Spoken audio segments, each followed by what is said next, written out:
ബിസ്മില്ലാഹിർ റഹ്മാനിർ റഹീം. അൽഹംദുലില്ലാഹി റബ്ബിൽ ആലമീൻ. വസല്ലല്ലാഹു അലാ നബീന മുഹമ്മദിൻ വഅലാ ആലിഹി വസ്വഹ്ബിഹി അജ്മഈൻ. അമ്മാ ബഅദ്. പ്രിയമുള്ള ഖുർആൻ പഠിതാക്കളെ, അസ്സലാമു അലൈക്കും വറഹ്മത്തുള്ളാഹി. പരിശുദ്ധ ഖുർആനിലെ 52-ാം അധ്യായം സൂറത്ത് തൂറാണ് നമ്മൾ പഠിച്ചുകൊണ്ടിരിക്കുന്നത്. ഈ സൂറത്തിലെ 31 ആയത്തുകളാണ് ഇതിനകം നമ്മൾ മനസ്സിലാക്കിയത്. ഇന്ന് ഇൻഷാ അല്ലാഹ് 32 മുതൽ 37 വരെയുള്ള 6 ആയത്തുകൾ നമുക്ക് നോക്കാം. അഊദു ബില്ലാഹി മിനശ് ശൈത്വാനിർ റജീം.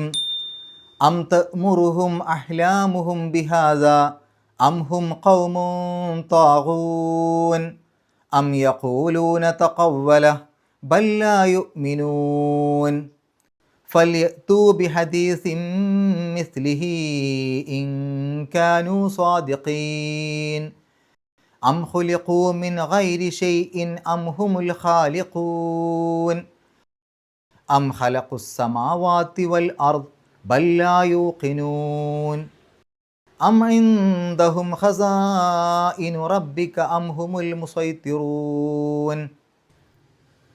കഴിഞ്ഞ ക്ലാസ്സിൽ നമ്മൾ മനസ്സിലാക്കി, അള്ളാഹുവിൻ്റെ ദൂതനെക്കുറിച്ച് അവിശ്വാസികളായ ആളുകൾ പല കാര്യങ്ങളും പറഞ്ഞിരുന്നത്.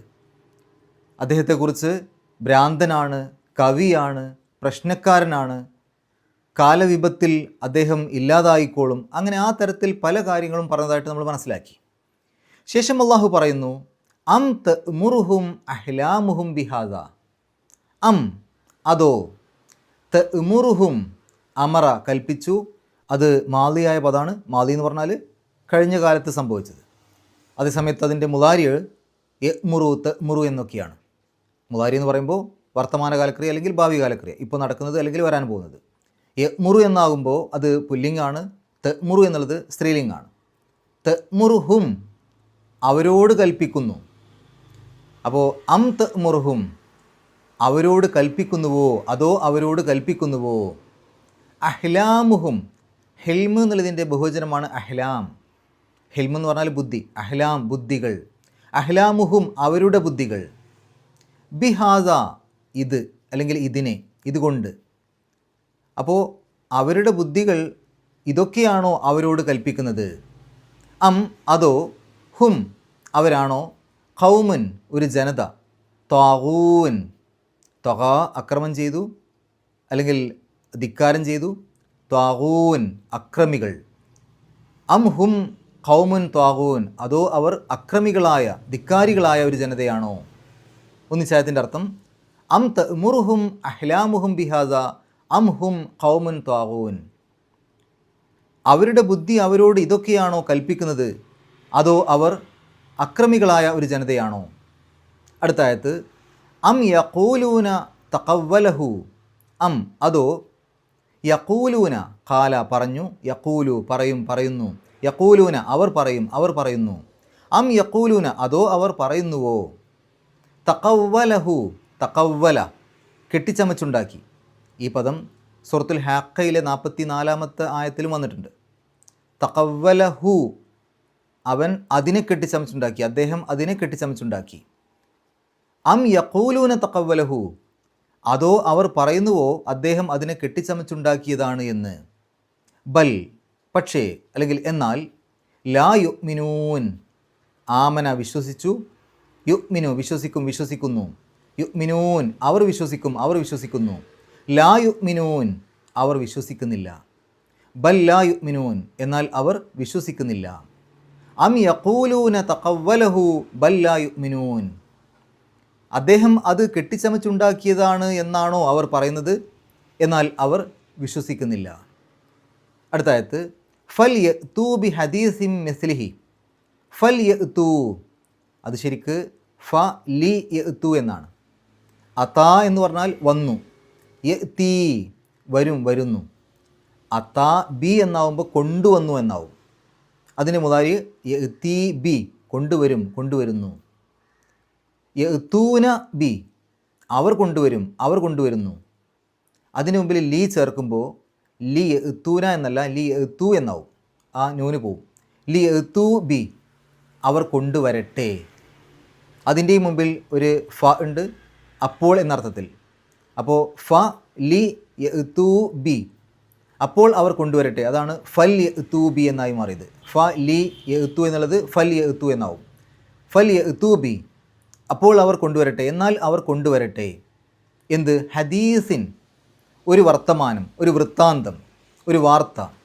മിസ്ലിഹി, മിസ്ലി എന്ന് പറഞ്ഞാൽ പോലെ, ഹി എന്ന് പറഞ്ഞാൽ അത് അല്ലെങ്കിൽ ഇത്. മിസ്ലിഹി, ഇതുപോലെയുള്ള അല്ലെങ്കിൽ അതുപോലെയുള്ള.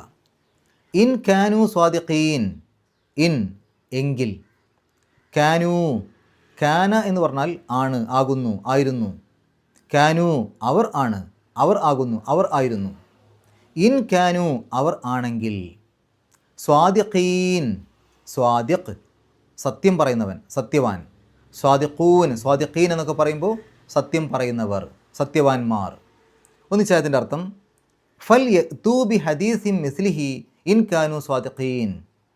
അവർ സത്യം പറയുന്നവരാണെങ്കിൽ ഇതുപോലെയുള്ള ഒരു വൃത്താന്തം, ഇതുപോലെയുള്ള ഒരു വർത്തമാനം അവർ കൊണ്ടുവരട്ടെ. അടുത്ത ആയത്ത് അം ഖുലിഖൂ മിൻ ഗൈരി ഷൈഇൻ അം ഹുമുൽ ഖാലിഖൂൻ. അം അതോ, ഖുലിഖൂ ഖലക സൃഷ്ടിച്ചു, ഖുലിഖ സൃഷ്ടിക്കപ്പെട്ടു, ഖുലിഖൂ അവർ സൃഷ്ടിക്കപ്പെട്ടു. അം ഖുലിഖൂ അതോ അവർ സൃഷ്ടിക്കപ്പെട്ടുവോ. മിൻ ഗൈരി ഷൈഇൻ, മിൻ എന്ന് പറഞ്ഞാൽ ഇൽ നിന്ന്, ഗൈർ എന്ന് പറഞ്ഞാൽ ഒഴികെ, ഇല്ലാതെ. ഷെയ് ഒന്നും, ഒരു വസ്തുവും. മിൻ ഗൈരി ഷെയ് എന്ന് പറഞ്ഞാൽ ഒന്നിൽ നിന്നുമല്ലാതെ അല്ലെങ്കിൽ യാതൊരു വസ്തുവും ഇല്ലാതെ.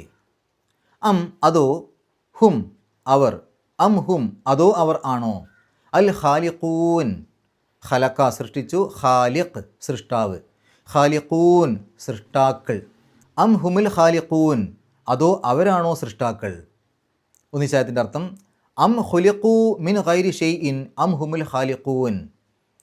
അവർ ഒന്നുമില്ലായ്മയിൽ നിന്ന് സൃഷ്ടിക്കപ്പെട്ടുവോ അതോ അവരാണോ സൃഷ്ടാക്കൾ. അടുത്തായത് അം ഖലഖുസ് സമാവാതി വൽ അർദ്. അം അതോ, ഖലഖൂ അവർ സൃഷ്ടിച്ചു, ഖലഖ സൃഷ്ടിച്ചു, ഖലഖൂ അവർ സൃഷ്ടിച്ചു. അം ഖലഖൂ അതോ അവർ സൃഷ്ടിച്ചുവോ. എന്തിനെ? അസ് സമാവാതി വൽ അർദ, ആകാശങ്ങളെയും ഭൂമിയെയും. സമാ ഉൻ ജം സമാവാത്ത്, സമാ ആകാശം, സമാവാത്ത് ആകാശങ്ങൾ, അർദ് ഭൂമി. സമാവാത്തി വൽ അർദ് ആകാശങ്ങളെയും ഭൂമിയെയും. ബൽ പക്ഷേ അല്ലെങ്കിൽ എന്നാൽ, ലാ യൂഖിനൂൻ ഐഖന എന്ന് പറഞ്ഞാൽ ദൃഢമായി വിശ്വസിച്ചു അല്ലെങ്കിൽ ഉറപ്പിച്ചു അല്ലെങ്കിൽ കണ്ട് ബോധ്യം വന്നു എന്നൊക്കെയാണ് അർത്ഥം.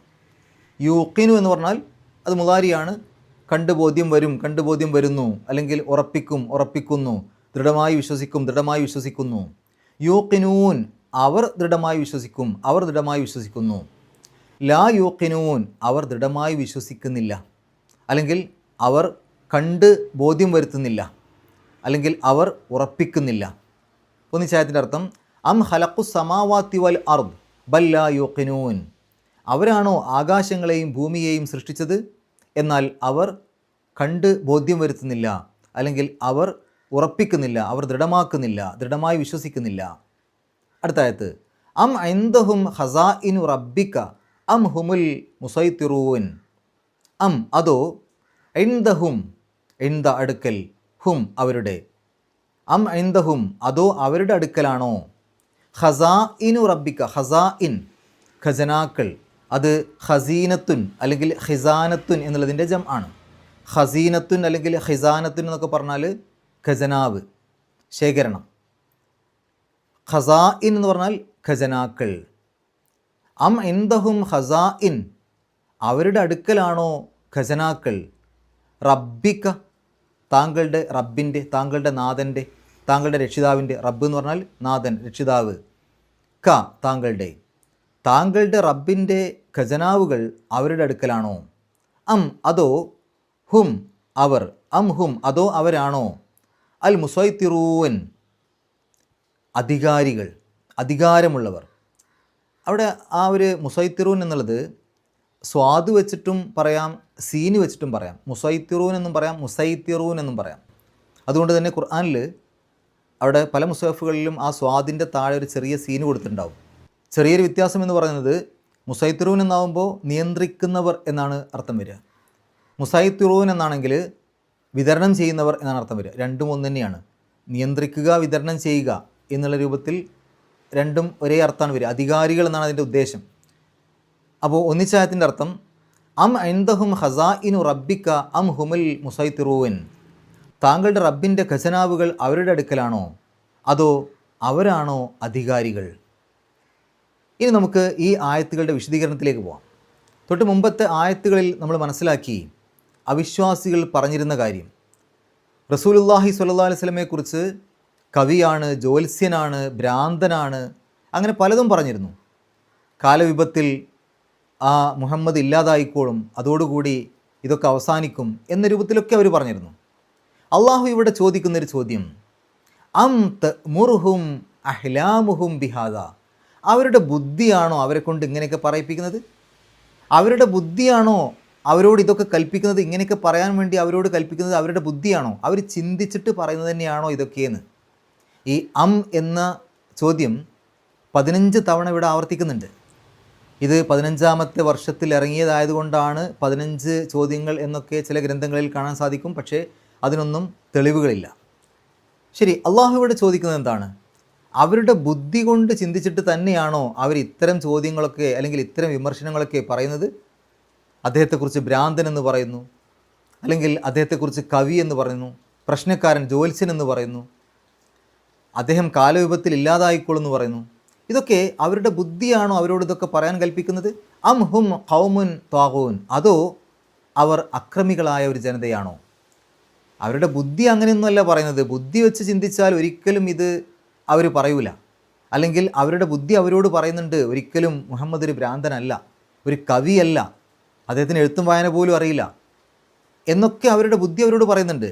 അങ്ങനെ ബുദ്ധി അവരോട് പറയുന്നുണ്ടെങ്കിൽ പിന്നെ അവരെന്തായിരിക്കും? അതൊക്കെ മനസ്സിലാക്കിയിട്ടും അത് പുറത്ത് കാണിക്കാതെ കാര്യങ്ങളൊക്കെ ബോധ്യപ്പെട്ടിട്ടും കളവ് പറഞ്ഞു നടക്കുന്ന അക്രമികളായ, ധിക്കാരികളായ ആളുകളായിരിക്കണം. അതാണ് അള്ളാഹു പറയുന്നത്. അവരുടെ ബുദ്ധി അവരോട് ഇങ്ങനെയൊക്കെയാണോ പറയുന്നത്? ഇനി അങ്ങനെയല്ല, അവരുടെ ബുദ്ധി അവരോട് പറയുന്നത് അങ്ങനെയല്ല എന്നാണെങ്കിൽ പിന്നെ അവർ അക്രമികളായ ജനതയാണ്. ഇവിടെ ഏതാണ് അതിൻ്റെ ശരിയായ രൂപം? അല്ലെങ്കിൽ എന്താണ് അള്ളാഹു ഇവിടെ ഉദ്ദേശിക്കുന്നത്? അവർക്ക് കൃത്യമായിട്ട് ബോധ്യപ്പെട്ടിട്ടുണ്ട് ഈ പരിശുദ്ധ ഖുർആൻ മനുഷ്യനിർമ്മിതമല്ല, ഇത് കവികളുടെ വാക്കുകളല്ല, ഇത് ജ്യോത്സ്യൻ്റെ വാക്കുകളല്ല, ഇതൊരു ഭ്രാന്തനെ കൊണ്ട് ഭ്രാന്തൻ പറയുന്ന പോലെയുള്ള വാക്കുകളല്ല എന്നൊക്കെ ആർക്കും മനസ്സിലാവും. അപ്പോൾ എല്ലാം ബോധ്യപ്പെട്ടിട്ടും അതിനെതിരെ നിൽക്കുന്ന ധിക്കാരികളാണ് അവർ എന്നാണ് ഈ ആയത്തിലൂടെ അള്ളാഹു സമർത്ഥിക്കുന്നത്. അടുത്ത ആയത്തിൽ അം യഖൂലൂന തഖവ്വലഹു ബൽ ലാ യുഅ്മിനൂൻ, അവർ പറയുന്നുവോ ഇത് കെട്ടിച്ചമച്ചുണ്ടാക്കിയതാണ് അദ്ദേഹമെന്ന്? ഈ ഖുർആനിനെ പ്രവാചകൻ സല്ലല്ലാഹു അലൈഹി വസല്ലമ കെട്ടിച്ചമച്ചുണ്ടാക്കിയതാണ്, പറഞ്ഞുണ്ടാക്കിയതാണ് എന്ന് അവർ വാദിക്കുന്നുവോ, എന്നവർ പറയുന്നുവോ? ബൽ ലാ യുഅ്മിനൂൻ, അവർക്കത് ബോധ്യം വന്നിട്ടുണ്ട് അങ്ങനെയല്ല എന്നുള്ള കാര്യം, എന്നാലും അവർ വിശ്വസിക്കുന്നില്ല. എന്നിട്ട് അള്ളാഹു അതിൻ്റെ ബാക്കിയായിക്കൊണ്ട് തന്നെ പറയാണ്, അങ്ങനെ കെട്ടിച്ചമച്ചുണ്ടാക്കിയതാണെങ്കിൽ അവർക്കും വേണമെങ്കിൽ ഇതുപോലെ കെട്ടിച്ചമച്ചുണ്ടാക്കാലോ. ഫൽ യഅ്തൂ ബി ഹദീസിൻ മിസ്ലിഹി ഇൻ കാനൂ സ്വാദിഖീൻ, അവർ സത്യം പറയുന്നവരാണെങ്കിൽ, ഇത് കെട്ടിച്ചമച്ചുണ്ടാക്കിയതാണെന്ന് അവർ പറയുന്നുണ്ടല്ലോ, അത് സത്യമാണ്, അവർ പറയുന്നത് സത്യമാണെങ്കിൽ അവരെന്ത് വേണം? അവർ ഈ വെല്ലുവിളി ഏറ്റെടുക്കണം. ഫൽ യഅ്തൂ ബി ഹദീസിൻ മിസ്ലിഹി, ഇതുപോലെയുള്ള ഒരു ഖുർആനെ അവർ കൊണ്ടുവരട്ടെ, ഇതുപോലെയുള്ളൊരു വർത്തമാനം അവരൊന്ന് കൊണ്ടുവരട്ടെ.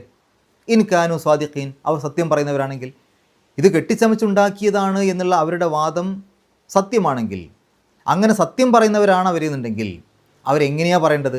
ഇതൊക്കെ കെട്ടിച്ചമച്ചുണ്ടാക്കിയതാണ്, ഞങ്ങൾ വേണമെങ്കിൽ ഇതുപോലെ ഖുർആൻ കൊണ്ടുവരാം എന്നല്ലേ അവർ പറയേണ്ടത്. പക്ഷേ അവർ അതിന് എത്ര ശ്രമിച്ചിട്ടും സാധിക്കുന്നില്ലല്ലോ. നമുക്കറിയാം, ഏത് കാലത്തും ഈ വെല്ലുവിളിയെ ഏറ്റെടുക്കാനുള്ള ശ്രമമൊക്കെ നടത്തിയിട്ടുണ്ട്. ആ കാലത്ത് തന്നെ അൽ ഫീലു മൽഫീൽ സൂ ഹുർത്തൂമുൻ തവീൽ എന്നൊക്കെ പറഞ്ഞിട്ട് സൂറത്തുണ്ടാക്കാൻ ശ്രമിച്ചിട്ടുണ്ട്. അൽ ഫീലു മൽഫീൽ, ആന, എന്താണ് ആന? സൂ ഹുർത്തൂമുൻ തവീൽ, അതിന് നീണ്ട തുമ്പിക്കൈയുണ്ട്. ഇതൊക്കെയാണോ ഒരു ആളുകളെ പഠിപ്പിക്കാനുള്ള വലിയ ആശയ സംഹിത? ഇതൊക്കെയാണോ ആളുകളുടെ മനസ്സിൽ മാറ്റമുണ്ടാക്കാൻ പറ്റുന്ന വലിയ ദൃഷ്ടാന്തം? ഈ കാലത്തും സൂറത്തുൽ കൊറോണ വന്നു അല്ലേ? സൂറത്തുൽ കൊറോണ വന്നപ്പോൾ ആ കൊറോണ പോയതിനേക്കാൾ സ്പീഡിലാണ് ആ ഉണ്ടാക്കിയ സൂറത്ത് പോയത്. കാരണം കുറച്ച് ദിവസം കഴിയുമ്പോൾ ആളുകൾക്ക് തന്നെ, ആ ഉണ്ടാക്കിയ ആളുകൾക്ക് തന്നെ ബോധ്യപ്പെടുകയാണ് ഇത് വലിയ അബദ്ധമായിപ്പോയി, ഇനി അത് ആൾക്കാരെ കാണിക്കാതിരിക്കുന്നതാണ് നല്ലതെന്ന്. അപ്പോൾ ഈ ഒരു വെല്ലുവിളി ഏത് കാലത്തും നിലനിൽക്കുന്ന വെല്ലുവിളിയാണ്. മാത്രമല്ല പരിശുദ്ധ ഖുർആനിൽ ഇത്തരം വെല്ലുവിളികൾ ആവർത്തിക്കുന്നതായിട്ട് കാണാൻ സാധിക്കും. നമുക്ക് കാണാം, ഇതുപോലെയുള്ള വെല്ലുവിളി 17-ാമത്തെ അധ്യായം സൂറത്തുൽ ഇസ്രാഇൻ്റെ 88-ാമത്തെ ആയത്തിലുണ്ട്. ഇതുപോലൊരു ഖുർആൻ നിങ്ങൾ കൊണ്ടുവരുമെന്ന്. ആർക്കെങ്കിലും സാധിക്കുന്നുണ്ടോ? ആർക്കും സാധിച്ചിട്ടില്ല, സാധിക്കുകയില്ല. പിന്നീട് അത് ഒന്നും കൂടെ ലളിതമാക്കി കൊടുക്കുന്നുണ്ട് ആ വെല്ലുവിളി ഏറ്റെടുക്കാൻ വേണ്ടിയിട്ട്. 11-ാമത്തെ അധ്യായം ഹൂദിൻ്റെ 13-ാമത്തെ ആയത്തിൽ അള്ളാഹു ഒരു 10 സൂറത്തെങ്കിലും കൊണ്ടുവരാൻ പറ്റുമോ ചോദിക്കുന്നുണ്ട്. 10 സൂറത്തെങ്കിലും. അതിനുശേഷം വെല്ലുവിളി വീണ്ടും എളുപ്പമാക്കി കൊടുക്കുന്നുണ്ട്. 10-ാമത്തെ അധ്യായം സൂറത്ത് യൂനുസിൻ്റെ 38-ാമത്തെ ആയത്തിലും 2-ാമത്തെ അധ്യായം സൂറത്തുൽ ബഖറയുടെ 23-ാമത്തെ ആയത്തിലും ഒരു സൂറത്തെങ്കിലും കൊണ്ടുപോകാമെന്ന് പറഞ്ഞിട്ടുണ്ട് പറ്റുകയാണെങ്കിൽ. അതും ഖുർആനിന് തുല്യമായ എന്ന് പറയുന്നില്ല, മിസ്ലിഹി എന്നാണ് പറഞ്ഞത്. ഇതുപോലെയുള്ള, ഇതിനോട് സാമ്യമുള്ള, ഇങ്ങനെ തന്നെ വേണ്ട, ഇതുപോലെയുള്ള ഒരു സൂറത്തെങ്കിലും കൊണ്ടുവരാൻ പറ്റുമോ ചോദിക്കുന്നുണ്ട്. ആ വെല്ലുവിളിയൊക്കെ ഇപ്പോഴും നിലനിൽക്കുന്നില്ലേ? നോക്കൂ നിങ്ങൾ, ഒരു സൂറത്തെങ്കിലും എന്ന് പറയുമ്പോൾ 114 സൂറത്തുകളുടെ കൂട്ടത്തിൽ ഏറ്റവും ചെറിയ സൂറത്തുണ്ടല്ലോ, സൂറത്തുൽ കൗസർ, വെറും 3 ആയത്തുകളേ ഉള്ളൂ. ആ ഒരു ചെറിയ സൂറത്തിനെ പോലെയുള്ള ഒരു സൂറത്തെങ്കിലും, അതുപോലെയുള്ള ഒരു സൂറത്തെങ്കിലും കൊണ്ടുവരാൻ വേണ്ടി വെല്ലുവിളിച്ചിട്ട് അതുപോലും ഏറ്റെടുക്കാൻ കഴിയുന്നില്ലല്ലോ. ശരിക്കു പറഞ്ഞാൽ ഈ കെട്ടിച്ചമച്ചുണ്ടാക്കിയതാണ് എന്ന് പറയുന്ന ആളുകൾ അവരുടെ വാദത്തിൽ തന്നെ അവർക്ക് തൃപ്തിയില്ല. കാരണം അവർക്ക് അവരുടെ വാദത്തിൽ തൃപ്തി വേണമെന്നുണ്ടെങ്കിൽ ഇത് കെട്ടിച്ചമച്ചുണ്ടാക്കിയതാണ്, ഇതുപോലെ ഞങ്ങളും കൊണ്ടുവരാം എന്ന് പറയണ്ടേ, എന്നിട്ട് അങ്ങനെ കൊണ്ടുവന്ന് കാണിക്കണ്ടേ. പക്ഷെ അവരെ കൊണ്ടത് സാധിക്കുന്നില്ല. അപ്പോൾ അവർക്ക് തന്നെ അവരുടെ വാദത്തിൽ അസംതൃപ്തരാണവർ. മാത്രമല്ല അള്ളാഹു ശരിക്ക് വടി കൊടുത്ത് അടി ചോദിക്കുന്ന പോലെയല്ലേ അവിടെ. വടി ഞാൻ തരാം, നിങ്ങൾക്ക് പറ്റുമെങ്കിൽ അടിച്ചോളൂ എന്ന് പറയില്ലേ, അതേപോലെയാണ് അവിടെ. അതായത് ഇതിന് തെറ്റാണ് തെളിയിക്കാൻ, ഈ ഖുർആൻ തെറ്റാണ് എന്ന് തെളിയിക്കാൻ വഴി ഞാൻ തന്നെ പറഞ്ഞുതരാം, പറ്റുകയാണെങ്കിൽ നിങ്ങളൊന്ന് ശ്രമിച്ചു നോക്ക്. എന്താണ് വഴി? ഇതുപോലെയുള്ള ഈ ഖുർആനിൽ 114 സൂറത്തുകളുണ്ട്, ചെറുതും വലുതുമൊക്കെ ആയിട്ടുള്ളത്. അതിൽ ഏതിനെപ്പോലെ ഒന്നും പറയുന്നില്ല. ഏതെങ്കിലും ഒരു സൂറത്തിനെ പോലെയുള്ള ഒരു സൂറത്തെങ്കിലും നിങ്ങളൊന്ന് കൊണ്ടുപോവാ എന്നാണ് വെല്ലുവിളിക്കുന്നത്. എത്ര കാലമായി പരിശുദ്ധ ഖുർആനിൽ വെല്ലുവിളി? ആർക്കെങ്കിലും അതിന് ആ വെല്ലുവിളി ഏറ്റെടുത്തുകൊണ്ട് ഇപ്പോൾ നിലനിൽക്കുന്നതായിട്ടുള്ള എന്തെങ്കിലും ഒരു സംഗതി കൊണ്ടുവരാൻ പറ്റിയിട്ടുണ്ടോ? ഒരാൾക്കും കഴിഞ്ഞിട്ടില്ല, അത് കഴിയുകയുമില്ല. കാരണം പടച്ച തമ്പുരാൻ അറിയാം, ഒരാൾക്കും ഇതിന് തുല്യമായ ഒന്നും കൊണ്ടുവരാൻ കഴിയില്ല. ഇതാണ് അത്ഭുതം, ഇതാണ് ദൃഷ്ടാന്തം. ഇത് അള്ളാഹുവിൻ്റെ കലാമാണ്, അള്ളാഹുവിൻ്റെ വചനമാണ് എന്നുള്ളതിന് വേറെന്ത് തെളിവാണ് വേണ്ടത്? അപ്പോൾ അള്ളാഹു പറയുന്നത് കെട്ടിച്ചമച്ചതാണ് എന്ന് നിങ്ങൾ പറയുന്നുണ്ടെങ്കിൽ, നിങ്ങൾ ആ പറയുന്ന വാദം സത്യമാണെങ്കിൽ, നിങ്ങൾ സത്യവാന്മാരാണെങ്കിൽ ഇതുപോലെയുള്ള ഒരു വർത്തമാനം, ഇതുപോലെയുള്ള ഒരു വാർത്ത നിങ്ങളൊന്ന് കൊണ്ടുപോവാ. അം ഖുലിഖൂ മിൻ ഗൈരി ഷൈഇൻ അം ഹുമുൽ ഖാലിഖൂൻ. ഒന്നുമില്ലായ്മയിൽ നിന്ന് നിങ്ങൾ സൃഷ്ടിക്കപ്പെട്ടതാണോ അതോ നിങ്ങളാണോ സൃഷ്ടാക്കൾ? ഒന്നുമില്ലായ്മയിൽ നിന്നാണ് മനുഷ്യൻ ഉണ്ടായിട്ടുള്ളത് എന്നുള്ളത് എല്ലാവർക്കും അറിയാം അല്ലേ? അള്ളാഹു നമ്മളെ സൃഷ്ടിച്ചത് ഒന്നുമില്ലാത്തൊരവസ്ഥയിൽ നിന്നാണ്. നമ്മളുടെ വയസ്സിൻ്റെ കൂടെ ഒരു 2 വർഷം കൂട്ടിയാൽ അത്രയും കൊല്ലങ്ങൾക്കപ്പുറം ചിന്തിക്കുകയാണെങ്കിൽ നമ്മളില്ല, ഉപ്പാൻ്റെ ഉമ്മാൻ്റെ അടുത്ത് പോലും ഇല്ല. ആ രൂപത്തിൽ ഒന്നുമില്ലാത്തൊരു ശൂന്യതയിൽ നിന്ന് അള്ളാഹു നമ്മളെ സൃഷ്ടിച്ചു. അന്നുണ്ടായിരുന്ന നബി സല്ലല്ലാഹു അലൈഹി വസല്ലമയുടെ കാലത്തുണ്ടായിരുന്ന ആളുകൾക്ക് ആ കാര്യത്തിൽ ഒരു തർക്കം ഉണ്ടായിരുന്നില്ല. ആരാണ് നിങ്ങളെ സൃഷ്ടിച്ചതെന്ന് ചോദിച്ചു കഴിഞ്ഞാൽ അള്ളാഹു എന്നവർ പറയും. അതിലവർക്ക് സംശയമൊന്നും ഉണ്ടായിരുന്നില്ല, സൃഷ്ടാവ് അള്ളാഹു ആണെന്നുള്ള കാര്യത്തിൽ. അതുകൊണ്ട് തന്നെ ബൈബിളിൻ്റെയൊക്കെ അറബി പതിപ്പെടുത്ത് നോക്കിയാൽ അതിൻ്റെ ആദ്യ പേജിൽ തന്നെ കാണാൻ സാധിക്കും പല പ്രാവശ്യം അള്ളാഹു എന്നുള്ള പദം. കാരണം നമ്മളെല്ലാവരെയും സൃഷ്ടിച്ച ദൈവം എന്നുള്ള അർത്ഥത്തിൽ അറബി ഭാഷയിൽ അള്ളാഹു എന്നാണ് ഉപയോഗിക്കുക. അതൊരു മുസ്ലിങ്ങളുടെ ദൈവം എന്നുള്ള അർത്ഥത്തിലല്ല. ഏത് മതവിശ്വാസികൾക്കും ഈശ്വരൻ എന്ന് പറയാൻ അറബിയിലുള്ള പദം അള്ളാഹു എന്നുള്ളതാണ്. അതുകൊണ്ട് തന്നെ ഈശ്വരൻ എന്നുള്ള പദം അറബിയിലേക്ക് തർജ്ജമ ചെയ്യുമ്പോൾ അള്ളാഹു എന്നാണ് വരിക. ശരി, ഇവിടെ അള്ളാഹു ചോദിക്കുന്ന ചോദ്യം, നിങ്ങൾ ഒന്നുമില്ലായ്മയിൽ നിന്ന് സൃഷ്ടിക്കപ്പെട്ടതാണോ എന്ന് പറഞ്ഞാൽ ഒന്നുമല്ലാത്ത അവസ്ഥയിൽ ആണോ നിങ്ങൾ സൃഷ്ടിക്കപ്പെട്ടത്? അങ്ങനെയാണ് എന്ന് എല്ലാവരും സമ്മതിക്കും. അന്നത്തെ കാലത്ത് എല്ലാവരും സമ്മതിച്ചിരുന്നു. അം ഹുമുൽ ഖാലിഖൂൻ, അല്ലെങ്കിൽ എന്ത് വേണം? അല്ലെങ്കിൽ പിന്നെ നിങ്ങളായിരിക്കണം സൃഷ്ടാക്കൾ. ഒന്നുമില്ലായ്മയിൽ നിന്നൊന്നുമല്ല ഞങ്ങൾ സൃഷ്ടിക്കപ്പെട്ടത്, ഞങ്ങൾ വേറെ രൂപത്തിലാണ് ഉണ്ടാക്കപ്പെട്ടത് എന്നൊരാൾ പറയുകയാണെങ്കിൽ പിന്നെ അത് ഉണ്ടാക്കാൻ ഒരാൾ വേണമല്ലോ. അപ്പോൾ ആരാണ് പിന്നെ ഉണ്ടാക്കിയത്? അത് നിങ്ങൾ തന്നെയാണോ നിങ്ങളുടെ സൃഷ്ടാക്കൾ? മനുഷ്യരുടെ സൃഷ്ടാക്കൾ മനുഷ്യർ തന്നെയാണോ? അള്ളാഹുവിൻ്റെ ചോദ്യമാണ്. ആധുനിക കാലത്ത് ചില ആളുകളൊക്കെ വലിയ വിഡ്ഢിത്തങ്ങൾ പറയുന്നത് കേട്ടു. സൃഷ്ടിക്കപ്പെട്ടതല്ല, ഇവിടെ ഉള്ളതാണെന്ന്. ഇപ്പോൾ ഇരുമ്പ്, ചെമ്പ്, സ്വർണം ഇതൊക്കെ ഇവിടെ ഉള്ളതാണ്, പ്രകൃതിയിലുള്ളതാണ്, ആരും ഉണ്ടാക്കിയതല്ല എന്ന്. എന്തൊരു വിഡ്ഢിത്താണെന്ന് ആലോചിച്ച് നോക്കൂ. അപ്പോൾ പിന്നെ ഈ പ്രകൃതിയോ ഈ പ്രപഞ്ചമോ അതൊക്കെ ഇവിടെ ഉള്ളതാണ്, ആരും ഉണ്ടാക്കിയതല്ല, അതിന് സൃഷ്ടാവൊന്നുമില്ല, അതവിടെ ഉള്ളതാണ്. ഒരു സാധനം വെറുതെ അവിടെ ഉള്ളതാണെന്ന് പറഞ്ഞു കഴിഞ്ഞാൽ അതിൻ്റെ ഉത്തരവാകുമോ? ഒന്നും ആരും ഉണ്ടാക്കാത്തൊരു സാധനം വെറുതെ ഉണ്ടാവുമോ?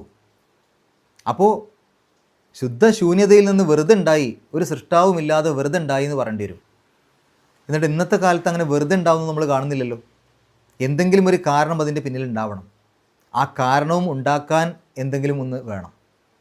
അപ്പോൾ ഒരു സൃഷ്ടാവില്ലാതെ ഒന്നും സൃഷ്ടിക്കാൻ കഴിയില്ല എന്നുള്ളത് ഏതൊരു സാധാരണ ബുദ്ധിയുള്ള ആൾക്കും ബോധ്യം വരുന്നതാണ്. ഇതിനെ മറച്ചു വെക്കാൻ വേണ്ടി, ഇത് പറയുന്ന സമയത്ത് തോൽവി സമ്മതിക്കാതിരിക്കാൻ വേണ്ടി കണ്ടുപിടിക്കുന്ന ചില വിഡ്ഢിത്തങ്ങളാണ്, ചില ന്യായങ്ങൾ നിരത്തുകയാണ്. അത് ഇവിടെ ഉള്ളതാണ്, ആരും ഉണ്ടാക്കിയതൊന്നുമല്ല. വെറുതെ ഒരു സാധനം അവിടെ ഉള്ളതാണ്. അപ്പോൾ മനുഷ്യൻ, ആദ്യത്തെ മനുഷ്യൻ, ആ ആദ്യത്തെ മനുഷ്യൻ ഇവിടെ ഉള്ളതാണ്, ആരും ഉണ്ടാക്കിയതൊന്നുമല്ല. ആദ്യ ഒരു മനുഷ്യൻ ഇവിടെ ഭൂമിയിൽ, ആദ്യൊരു മനുഷ്യൻ അവിടെ ഉണ്ടായിരുന്നു, ആരും ഉണ്ടാക്കിയൊന്നുമല്ല. അപ്പോൾ ഭൂമി അവിടെ എങ്ങനെ ഉണ്ടായിരുന്നു? ആരും ഉണ്ടാക്കിയൊന്നുമല്ല.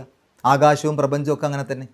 വലിയ വിഡ്ഢിത്തങ്ങളിലേക്കാണ് കൂപ്പുകുത്തിക്കൊണ്ടിരിക്കുന്നത് ഈ ഒരു രൂപത്തിൽ ദൈവത്തെ നിഷേധിക്കുന്ന, അല്ലെങ്കിൽ ഈ സൃഷ്ടാവിനെ നിഷേധിക്കുന്ന ആളുകൾ.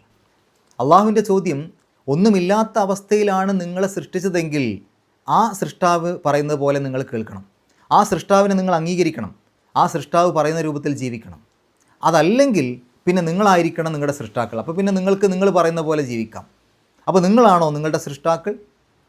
അങ്ങനെ അത് മാത്രം പോരാ, അം ഖലഖുസ് സമാവാത്തി വൽ അർദ്, ആകാശങ്ങളെയും ഭൂമിയെയൊക്കെ സൃഷ്ടിച്ചത് നിങ്ങളാണോ? ബല്ല യുഖിനൂൻ, പക്ഷേ അവർ ദൃഢമായി വിശ്വസിക്കുന്നില്ല, അവർ കണ്ട് ഉറപ്പുവരുത്തുന്നില്ല, അവർ കണ്ട് ബോധ്യപ്പെടുത്തുന്നില്ല. അവർക്ക് കണ്ടാൽ തന്നെ ബോധ്യമാവില്ലേ ആകാശവും ഭൂമിയൊന്നും ഒരിക്കലും മനുഷ്യന്മാർക്ക് സൃഷ്ടിക്കാൻ പറ്റൂല. അങ്ങനെ മനുഷ്യന്മാർ സൃഷ്ടിച്ചതല്ല എങ്കിൽ അതിനെയൊക്കെ സൃഷ്ടിച്ച അതിൻ്റെ പിന്നിലുള്ളൊരു സൃഷ്ടാവിനെ നമ്മൾ അംഗീകരിക്കണ്ടേ? അള്ളാഹുവിൻ്റെ ചോദ്യം, നിങ്ങളാണോ ഈ ആകാശത്തെയും ഭൂമിയെയും ഒക്കെ സൃഷ്ടിച്ചത്? 37-ാമത്തെ ആയത്തിൽ അള്ളാഹു ചോദിക്കുന്നത്, അം ഇൻദഹും ഖസാഇനു റബ്ബിക, അവരുടെ അടുക്കലാണോ താങ്കളുടെ രക്ഷിതാവിൻ്റെ ഖജനാവ്? താങ്കളുടെ രക്ഷിതാവിൻ്റെ എല്ലാ സൂക്ഷിപ്പും എല്ലാ ശേഖരവും അവരുടെ കയ്യിലാണോ? എന്നിട്ട് അവരാണോ അത് നിയന്ത്രിക്കുന്നതും അത് വിതരണം ചെയ്യുന്നതും? അം ഹുമുൽ മുസൈത്തിറൂൻ, അവരാണോ അതിൻ്റെ അധികാരികൾ? അവരാണോ ആ ഖജനാവുകൾ നിയന്ത്രിക്കുന്നത്? അവരാണോ അതിലെ കാര്യങ്ങളൊക്കെ വേണ്ടവർക്ക് വിതരണം ചെയ്യുന്നത്? അവരാണോ അതിൻ്റെ അധികാരികൾ? ഇത്തരം ചോദ്യങ്ങളൊക്കെ കേൾക്കുമ്പോൾ നിഷ്പക്ഷമായിട്ട് ചിന്തിക്കുന്ന ഏതൊരാൾക്കും ബോധ്യം വരൂലേ ഇത് ഒരിക്കലും മനുഷ്യനെ കൊണ്ട് സാധിക്കുന്ന കാര്യങ്ങളല്ല എന്നുള്ളത്. മനുഷ്യൻ്റെ മനസ്സിൽ കൃത്യമായ മാറ്റങ്ങൾ ഉണ്ടാക്കുന്ന ചോദ്യങ്ങളാണ്. ഈ ചോദ്യങ്ങൾ കൃത്യമായി മാറ്റങ്ങൾ ഉണ്ടാക്കിയിട്ടുണ്ട്. 35, 36, 37 എന്നീ 3 ആയത്തുകളെക്കുറിച്ച് ഖുർആൻ വ്യാഖ്യാതാക്കൾ കൃത്യമായി വിവരിച്ചത് കാണാൻ സാധിക്കും. നബി സല്ലല്ലാഹു അലൈഹി വസല്ലമ ബദർ യുദ്ധം കഴിഞ്ഞ് തിരിച്ചെത്തിയതിന് ശേഷം ആ ബദർ യുദ്ധത്തിൽ പിടിക്കപ്പെട്ട ശത്രുക്കളെ മോചിപ്പിക്കാൻ വേണ്ടി മോചന മൂല്യവുമായിട്ട് നബി സല്ലല്ലാഹു അലൈഹി വസല്ലമയുടെ അടുത്തേക്ക് വരുന്നുണ്ട് ജുബൈർ ബിൻ മുതഇം എന്ന് പറയുന്ന ഒരാൾ. അദ്ദേഹം മുസ്ലിമല്ല. അദ്ദേഹം ഈ കാര്യത്തെക്കുറിച്ച്, മോചന മൂല്യത്തെക്കുറിച്ച് സംസാരിച്ച് മോചന മൂല്യം കൊടുത്ത് അവരുടെ ആളുകളെ മോചിപ്പിക്കാൻ വേണ്ടി വന്നതാണ്. പക്ഷേ ഒരു മഗ്‌രിബ് നിസ്കാരത്തിൻ്റെ സമയത്ത് ആ വന്ന ആൾ കേൾക്കുന്നത് റസൂലുള്ളാഹി സ്വല്ലല്ലാഹു അലൈഹി വസല്ലമ ഈ ആയത്തുകൾ പാരായണം ചെയ്യുന്നതാണ്. 35, 36, 37 ആയത്തുകൾ കേട്ടതോടുകൂടി അദ്ദേഹത്തിൻ്റെ മനസ്സ് പറന്നു എന്നാണ് അദ്ദേഹം പറയുന്നത്. എന്ന് പറഞ്ഞാൽ അദ്ദേഹത്തിൻ്റെ മനസ്സാകെ മാറിപ്പോയി, അത് കേട്ടാകെ അത്ഭുതപ്പെട്ടു പോയി, മനസ്സിലാകെ ഇളക്കം സംഭവിച്ചു. ആ മനസ്സ് മാറി, അദ്ദേഹം മുസ്ലിമായി. ഇനി അടുത്ത ആയത്തിലുമൊക്കെ ഇതുപോലെയുള്ള ചോദ്യങ്ങളുണ്ട്. ഇൻഷാ അല്ലാഹ് ആ സമയത്ത് നമുക്കത് വിശദീകരിക്കാം. ഇനി നമുക്ക് ഈ ആയത്തുകളിൽ വന്ന പാരായണ നിയമങ്ങൾ നോക്കാം. അം തഅ്മുറുഹും അഹ്ലാമുഹും ബിഹാദ, അവിടെ ഒരു ജീമ് കാണാം. പാരായണം നിർത്താം, നിർത്താതെയും പോതാം, രണ്ടിനും ഒരേ പ്രാധാന്യം. നിർത്തുകയാണെങ്കിൽ ബിഹാദ 2 ഹർക്കത്തിൻ്റെ ദൈർഘ്യം വെച്ച് അവിടെ നിർത്തുക. നിർത്താതെ ഓതുകയാണെങ്കിൽ ബിഹാദ എന്നുള്ള ആ ഒരു നീട്ടൽ കഴിഞ്ഞതിന് ശേഷം അംഹും, അവിടെ ഹംസയാണ്, അപ്പോൾ മദ്ദിന് ശേഷം ഹംസ വന്നു, 4-5 അക്ഷരങ്ങളുടെ ദൈർഘ്യം നീട്ടാൻ അനുവാദമുണ്ട്, നിർബന്ധമില്ല. കാരണം മദ്ദും ഹംസയും അടുത്തടുത്താണെങ്കിലും വ്യത്യസ്ത പദങ്ങളിലാണ്. മദ് മുൻഫസിൽ. അപ്പോൾ ബിഹാസ അംഹും, അംഹും ഖൗമുൻ ത്വാഗൂൻ. ഖൗമുൻ എന്നുള്ളതിൻ്റെ അവസാനത്തിൽ തെൻവീന് ശേഷം ത്വാ ആണ്. ത്വാഇൻ്റെ മുമ്പ് തെൻവീന് വന്നാൽ ആ തെൻവീനിനെ ഇഖ്ഫാ ചെയ്യണം, മറച്ചു വെച്ചുകൊണ്ട് മണിക്കണം, അല്ലെങ്കിൽ അവ്യക്തമാക്കി മണിക്കണം. അപ്പോൾ ഖൗമുൻ ത്വാഗൂൻ, അവസാനത്തെ നൂനിന് സുക്കൂന്, തൊട്ട് മുമ്പുള്ള നീട്ടൽ 6 ഹർക്കത്തിൻ്റെ ദൈർഘ്യം വരെ ആവാം. അടുത്ത ആയത്ത് അം യഖൂലൂന തഖവ്വലഹു, അവിടെയും ഒരു ജീമ് കാണാം. പാരായണം നിർത്താതെയും ഓതാം, രണ്ടിനും ഒരേ പ്രാധാന്യം. നിർത്തുകയാണെങ്കിൽ തഖവ്വല എന്ന് പറഞ്ഞിട്ട് ആ ഹാന് സുക്കൂൻ ഇട്ടിട്ട് തഖവ്വല എന്ന് പറഞ്ഞാൽ നിർത്തുക. നിർത്താതെ പോവുകയാണെങ്കിൽ തഖവ്വലഹു, അവിടെ ആ ഹു എന്നുള്ളതിനെ 2 ഹർക്കത്തിൻ്റെ ദൈർഘ്യം നീട്ടുക. കാരണം ആ ഹ ഉൽ അമീറിൻ്റെ മുമ്പും ശേഷവും വരുന്ന അക്ഷരങ്ങൾക്ക് ഹർക്കത്തുണ്ട്. അതിൻ്റെ മുമ്പുള്ള അക്ഷരം ലാമ്, ശേഷം വരുന്ന അക്ഷരം ബാ, രണ്ടിനും ഹർക്കത്തുണ്ട്. നിർത്തുകയാണെങ്കിൽ തഖവ്വല എന്ന് പറഞ്ഞിട്ട് നിർത്തുക. ബല്ല, അവിടെ 2 ലാമുകൾ അടുത്തടുത്ത് വന്നു, ആദ്യത്തെ ലാമിന് സുക്കൂന്. 2 അക്ഷരങ്ങൾ ഒരേപോലെയുള്ള 2 അക്ഷരങ്ങൾ അടുത്തടുത്ത് വരികയും അതിൽ ആദ്യത്തേന് സുക്കൂനാവുകയും ചെയ്താൽ രണ്ടിനെയും കൂടെ ചേർത്ത് ലയിപ്പിച്ച് പാരായണം ചെയ്യണം. അതിനെ ഇദ്ഗാം മുതമാസിലൈനി എന്നാണ് പറയാം. അപ്പോൾ ബല്ല യുഅ്മിനൂൻ, അവസാനത്തെ നൂന് സുക്കൂന്, തൊട്ട് മുമ്പുള്ള നീട്ടൽ 6 ഹർക്കത്തിൻ്റെ ദൈർഘ്യം വരെ ആവാം. ഫൽ യഅ്തൂ ബി ഹദീസിൻ മിസ്ലിഹി, ഹദീസിൻ എന്നുള്ളതിൻ്റെ അവസാനത്തിൽ തെൻവീന്, ശേഷം മീമാണ്. മീമിൻ്റെ മുമ്പ് തെൻവീന് വരുമ്പോൾ ആ തെൻവീനിനെ മീമിലേക്ക് ലയിപ്പിക്കുക, മണിക്കുക, ഇദ്ഗാം ബി ഗുന്ന. അപ്പോൾ ഹദീസിം മിസ്ലി, ഹദീസിം മിസ്ലി. മിസ്ലിഹി എന്നുള്ളതിൻ്റെ അവസാനത്തിൽ ഹ ഉൽ അമീർ, ആ ഹ ഉൽ അമീറിൻ്റെ മുമ്പും ശേഷവുമുള്ള അക്ഷരങ്ങൾക്ക് ഹർക്കത്തുണ്ട്, അതുകൊണ്ട് അതിനെ നീട്ടണം. സാധാരണ നമ്മൾ 2 ഹർക്കത്തിൻ്റെ ദൈർഘ്യം നീട്ടണം എന്ന് പറയും. പക്ഷേ ഇവിടെ ശേഷം വന്ന അക്ഷരം ഹംസ കൂടി ആയതുകൊണ്ട് 4-5 ഹർക്കത്തിൻ്റെ ദൈർഘ്യം വരെ നീട്ടാൻ അനുവാദമുണ്ട്, നിർബന്ധമല്ല. അതിനെ മദ്ദുസിലത്തുൽ കുബ്ര എന്നാണ് പറയാം. അപ്പോൾ മിസ്ലിഹി, അതുകൊണ്ട് ആ നീട്ടാനുള്ള ആ ഒരു യാഇൻ്റെ കഷ്ണത്തിന് പുറമേ ആ നീട്ടാനുള്ളൊരു അടയാളം കൂടെ അവിടെ അധികം കൊടുത്തിട്ടുണ്ടാവും. മിസ്ലിഹി ഇൻ കാനു, കാഫിൻ്റെ മുമ്പ് സുക്കൂൺ നൂന് ഇഖ്ഫാ ചെയ്യുക, മറച്ചു വെച്ചുകൊണ്ട് മണിക്കുക. ഇൻ കാനു സ്വാദിഖീൻ, അവസാനത്തെ നൂന് സുക്കൂന്, തൊട്ട് മുമ്പുള്ള നീട്ടൽ 6 ഹർക്കത്തിൻ്റെ ദൈർഘ്യം വരെ ആവാം. അം ഖുലിഖൂ മിൻ ഗൈരി, ഗൈനിൻ്റെ മുമ്പ് സുക്കൂൺ നൂന് വന്നു, അതിനെ ഇൽഹാർ ചെയ്യുക, വെളിവാക്കി പറയുക. മിൻ, എൻ എന്നുള്ള ശബ്ദം പുറത്തേക്ക് കേൾക്കണം, കാരണം ഗൈനിൻ്റെ മുമ്പാണ് അത് വന്നത്. ഗൈരി, റാഇന് കസ്ർ, രീ എന്നുള്ള ഉച്ചാരണം കൊടുക്കുക. ഷെയ്ഇൻ എന്നുള്ളതിൻ്റെ അവസാനത്തിൽ തെൻവീന്, ശേഷം ഹംസയാണ്. ഹംസയുടെ മുമ്പ് തെൻവീന് വന്നാൽ ഇൽഹാർ ചെയ്യുക. അപ്പോൾ ഷെയ്ഇൻ, എൻ എന്നുള്ള ശബ്ദം പുറത്തേക്ക് കേൾക്കണം. അം ഹുമുൽ ഖാലിഖൂൻ, അവസാനത്തെ നൂന് സുക്കൂന്, തൊട്ട് മുമ്പുള്ള നീട്ടൽ 6 ഹർക്കത്തിൻ്റെ ദൈർഘ്യം വരെ ആവാം. അം ഖലഖൂ അസ്സമാവാത്തി, ഖലഖൂ എന്നുള്ളിടത്ത് മദ് നീട്ടലുണ്ട്, അസ്സമാവാത്തി എന്നുള്ളതിൻ്റെ തുടക്കത്തിൽ ഹംസത്ത് വസ്ലുണ്ട്. അപ്പോൾ മദ്ദിന് ശേഷം ഹംസത്ത് വസ്ൽ വന്നു, അങ്ങനെയാണെങ്കിൽ ആ മദ് നഷ്ടപ്പെടും. അപ്പോൾ ഖലഖൂ എന്ന് പറയില്ല, ഖലഖു എന്നേ പറയുള്ളൂ. അം ഖലഖുസ് സമാവാത്തി വൽ അർദ, അവിടെ ഒരു ജീമ് കാണാം. പാരായണം നിർത്താതെയും ഓതാൻ, രണ്ടിനും ഒരേ പ്രാധാന്യം. നിർത്തുകയാണെങ്കിൽ അർദ് എന്ന് പറഞ്ഞിട്ട് ദ്വാദിന് സുക്കൂനിട്ടിട്ട് നിർത്തണം. ബല്ല, 2 ലാമുകൾ അടുത്തടുത്ത് വന്നു, ഇദ്ഗാം മുതമാസിലൈനി നേരത്തെ പറഞ്ഞു. യൂഖിനൂൻ, നൂന് സുക്കൂന്, അവസാനത്തെ നൂന് സുക്കൂന്, തൊട്ട് മുമ്പുള്ള നീട്ടൽ 6 ഹർക്കത്തിൻ്റെ ദൈർഘ്യം വരെ ആവാം. അം ഇൻദഹും, ദാലിൻ്റെ മുമ്പ് സുക്കൂന നൂന് ഇഖ്ഫാ ചെയ്യുക, മറച്ചു വെച്ചുകൊണ്ട് മണിക്കുക, അല്ലെങ്കിൽ അവ്യക്തമാക്കി മണിക്കുക. ഇൻദഹും. ഖസാഇനു, ഖസാഇനു എന്നുള്ളതിൽ മദ്ദും ഹംസയും അടുത്തടുത്ത് വന്നു ഒരേ പദത്തിൻ്റെ ഉള്ളിൽ, നിർബന്ധമായും 4-5 അക്ഷരങ്ങളുടെ ദൈർഘ്യം നീട്ടണം. മദ് മുത്തസിൽ എന്നാണ് അതിന് പറയാം. ഖസാഇനു. റബ്ബിക അം ഹുമുൽ മുസൈത്തിറൂൻ, അവിടെ നമ്മൾ നേരത്തെ സൂചിപ്പിച്ചു, സ്വാദായിട്ടും ഉച്ചരിക്കാം, അല്ലെങ്കിൽ സീനായിട്ടും പറയാം. രണ്ടാണെങ്കിലും ഒരേ അർത്ഥം തന്നെയാണ് ഏകദേശം വരിക. അപ്പോൾ 2 ഉച്ചാരണവും അവിടെ ഉണ്ട്. അവസാനത്തെ നൂന് സുക്കൂനിട്ട് നിർത്തുക, തൊട്ട് മുമ്പുള്ള നീട്ടൽ 6 ഹർക്കത്തിൻ്റെ ദൈർഘ്യം വരെ ആവാം. നമുക്ക് ഈ 6 ആയത്തുകളൊന്ന് പാരായണം ചെയ്യാം, ശേഷം ഗ്രാമർ നോക്കാം. അഊസു ബില്ലാഹി മിനശ് ശൈത്വാനിർ റജീം. അം തഅ്മുറുഹും അഹ്ലാമുഹും ബിഹാദാ അം ഹും ഖൗമുൻ ത്വാഗൂൻ അം യഖൂലൂന തഖവ്വല ബൽ ലാ യുഅ്മിനൂൻ ഫൽയഅ്തൂ ബിഹദീസിൻ മിസ്ലിഹി ഇൻ കാനൂ സ്വാദിഖീൻ അം ഖുലിഖൂ മിൻ ഗൈരി ഷൈഇൻ അം ഹുമുൽ ഖാലിഖൂൻ അം ഖലഖുസ് സമാവാതി വൽ അർദ് ബൽ ലാ യൂഖിനൂൻ അം ഇൻദഹും ഖസാഇനു റബ്ബിക അം ഹുമുൽ മുസൈത്തിറൂൻ. ഗ്രാമർ നോക്കുകയാണെങ്കിൽ അം തഅ്മുറുഹും അഹ്ലാമുഹും, അവിടെ തഅ്മുറു എന്ന് വരാനുള്ള കാരണം, സ്ത്രീലിംഗമാക്കാനുള്ള കാരണം അഹ്ലാം എന്നുള്ളത് സ്ത്രീലിംഗമായതുകൊണ്ടാണ്. അഹ്ലാം എന്നുള്ള പദം സ്ത്രീലിംഗമായതുകൊണ്ടാണ് തഅ്മുറു എന്ന് സ്ത്രീലിംഗ രൂപത്തിൽ ഉപയോഗിച്ചത്. അല്ലെങ്കിൽ യഅ്മുറു മതിയായിരുന്നു. ആ തഅ്മുറു എന്നുള്ളതിൻ്റെ ഫായിലാണ്, അല്ലെങ്കിൽ കർത്താവാണ്, സബ്ജക്റ്റാണ് അഹ്ലാം എന്നുള്ളത്. ബിഹാസ അം ഹും ഖൗമുൻ ത്വാഗൂൻ. ഖൗമുൻ ത്വാഗൂൻ എന്നെടുത്തു കഴിഞ്ഞാൽ ഖൗം എന്നുള്ളതിനെ വിശേഷിപ്പിക്കുന്ന പദമാണ്, ത്വാഗൂൻ സിഫത്താണ്. അതുകൊണ്ട് രണ്ടും ഒരേപോലെ എഴുതിയിട്ടുണ്ടാവും. ഒരു പദത്തെ മറ്റൊരു പദം കൊണ്ട് വിശേഷിപ്പിക്കുമ്പോൾ രണ്ടും ഒരേ രൂപത്തിൽ എഴുതണം, ഒരേ ഘടനയിലായിരിക്കണം. ഖൗമുൻ ത്വാഗൂൻ. അവിടെ ഖൗമുൻ എന്നുള്ളതിൻ്റെ അവസാനത്തിൽ ദമ്മു തൻവീനിട്ടത് അത് റഫ് കൊടുക്കാൻ വേണ്ടിയിട്ടാണ്. ത്വാഗൂൻ എന്നുള്ള പദം റഫിൻ്റെ രൂപത്തിലാണുള്ളത്. അം യഖൂലൂന തഖവ്വലഹു ബൽ ലാ യുഅ്മിനൂൻ ഫൽ യഅ്തൂ.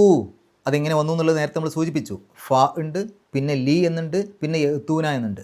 യഅ്തൂന എന്നുള്ളതിന് മുമ്പിൽ ലീ വരുമ്പോൾ ലി യഅ്തൂ എന്നാവും. അതിൻ്റെ മുമ്പിൽ ഒരു ഫ വരുമ്പോൾ ഫലി യഅ്തൂ എന്നല്ല ഫൽ യഅ്തൂ എന്നായി മാറും. ബി ഹദീസിൻ, ബി എന്നുള്ളത് ഹർഫ് ജറാണ്.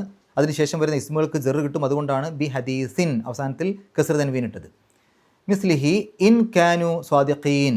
അവിടെ കാന വരുമ്പോൾ കാന എന്തിനെക്കുറിച്ചാണോ പറയുന്നത്, ആരെക്കുറിച്ചാണോ പറയുന്നത്, അത് കാനയുടെ ഇസ്മാണ്. അതിൻ്റെ ഒരു വിവരണമായിക്കൊണ്ട് വരുന്നത് കാനയുടെ ഖബറാണ്. കാനയുടെ ഇസ്മിന് റഫ് ആയിരിക്കും, കാനയുടെ ഖബറിന് നെസ്ബായിരിക്കും. ഇവിടെ ആ കാനു എന്നുള്ളിടത്ത് ആ വാവാണ് അതിൻ്റെ ഇസ്മായിട്ട് പരിഗണിക്കുക. സ്വാദിഖീൻ എന്നുള്ള ആ ഭാഗമാണ് അതിൻ്റെ ഖബറായിട്ട് പരിഗണിക്കുക. ആ വാവ് അത് റഫിൻ്റെ രൂപത്തിലാണ്, അല്ലെങ്കിൽ റഫിൻ്റെ സ്ഥാനത്താണ്. സ്വാദിഖൂൻ എന്ന് റഫിൻ്റെ രൂപവും സ്വാദിഖീൻ എന്ന് നെസ്ബിൻ്റെ രൂപവുമാണ്. അപ്പോൾ സ്വാദിഖീൻ എന്ന നെസ്ബിൻ്റെ രൂപം എഴുതാനുള്ള കാരണം അത് കാനയുടെ ഖബറായതുകൊണ്ടാണ്. അം ഖുലിഖൂ മിൻ ഗൈരി ഷെയ്ഇൻ. മിൻ എന്നുള്ളത് ഹർഫ് ജർ, അതുകൊണ്ട് ഗൈരി എന്നെഴുതി. ഗൈറു ഷെയ്ഇൻ എന്നെടുത്തു കഴിഞ്ഞാൽ അത് ശരിക്കും മുലാഫിൻ ഇലൈഹിയാണ്.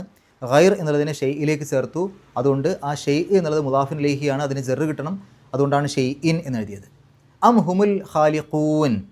അം ഖലഖുസ് സമാവാത്തി വൽ അർദ്. ഖലഖൂ അവർ സൃഷ്ടിച്ചു. എന്തിനെ? അസ്സമാവാത്തി വൽ അർദ. അപ്പോൾ സമാവാത്ത് എന്നുള്ളത് മഫ്ഊലുൻ ബിഹിയാണ്, ഒബ്ജക്റ്റാണ്, കർമ്മാണ്. എന്തിനെ സൃഷ്ടിച്ചു? ആകാശങ്ങളെ. ഈ അലിഫ് താ അക്ഷരങ്ങളിൽ അവസാനിക്കുന്ന ബഹുവചന രൂപത്തിലുള്ള സ്ത്രീലിംഗ പദങ്ങൾ വരുമ്പോൾ അതിന് ജറ് കൊടുക്കേണ്ട സന്ദർഭങ്ങളിലും നെസ്ബ് കൊടുക്കേണ്ട സന്ദർഭങ്ങളിലും കെസ്ർ കൊണ്ടാണ് അതിനെ സൂചിപ്പിക്കുക. അപ്പോൾ സമാവാത്തി എന്നുള്ളതിൻ്റെ അവസാനത്തെ ആ കെസ്ർ ഇവിടെ നെസ്ബ് കൊടുക്കാൻ വേണ്ടി വന്നതാണ്, കാരണം അത് മഫ്ഊലുൻ ബിഹിയുടെ സ്ഥാനത്താണ്. ഇനി ഈ മഫ്ഊലുൻ ബിഹിക്ക് ചേർത്തുകൊണ്ട് മറ്റൊരു മഫ്ഊലുൻ ബിഹിയും കൂടെ ഉണ്ട്. അത് വൽ അർദ എന്നുള്ള ആ ഒരു അർദ് എന്നുള്ള പദമാണ്. അവിടെ പക്ഷേ അർദിന് നമുക്ക് നെസ്ബ് ഫത്തഹിൻ്റെ രൂപത്തിൽ തന്നെ കാണിക്കാൻ പറ്റും. അതുകൊണ്ട് അവിടെ അർദ എന്ന് ഫത്തഹ് ഇട്ട് തന്നെ എഴുതി. ബല്ലാ യുഖിനൂൻ അം ഇൻദഹും ഖസാഇനു റബ്ബിക. ഖസാഇനു റബ്ബിക എന്ന് എടുക്കുമ്പോൾ ഖസാഇൻ എന്നുള്ള പദത്തെ റബ്ബ് എന്നുള്ളതിലേക്ക് ചേർത്തു. മുലാഫിൻ ഇലൈഹിയാണ് റബ്ബ് എന്നുള്ളത്. ആ റബ്ബ് എന്നുള്ളത് മുലാഫിൻ ഇലൈഹി ആയതുകൊണ്ട് അതിന് ജറ് കിട്ടണം. അതുകൊണ്ടാണ് റബ്ബി എന്നെഴുതിയത്. ഖസാഇനു റബ്ബിക അം ഹുമുൽ മുസൈത്തിറൂൻ. ഇത്രയും കാര്യങ്ങളാണ് ഈ ആയത്തുകളിലൂടെ നമ്മൾ മനസ്സിലാക്കേണ്ടത്. അള്ളാഹു പരിശുദ്ധ ഖുർആൻ ഏറ്റവും നല്ല രൂപത്തിൽ പഠിക്കുവാനും അത് ജീവിതത്തിൽ പകർത്തുവാനും കഴിവിൻ്റെ പരമാവധി മറ്റുള്ള ആളുകൾക്ക് എത്തിച്ചു കൊടുക്കുവാനുമുള്ള സന്മനസ്സും തൗഫീക്കും സൗഭാഗ്യവും നമുക്ക് ഏവർക്കും പ്രദാനം ചെയ്യുമാറാകട്ടെ. വാഖിറു ദഅ്വാനാ അൽഹംദുലില്ലാഹി റബ്ബിൽ ആലമീൻ. അസ്സലാമു അലൈക്കും വറഹ്മത്തുള്ളാഹി.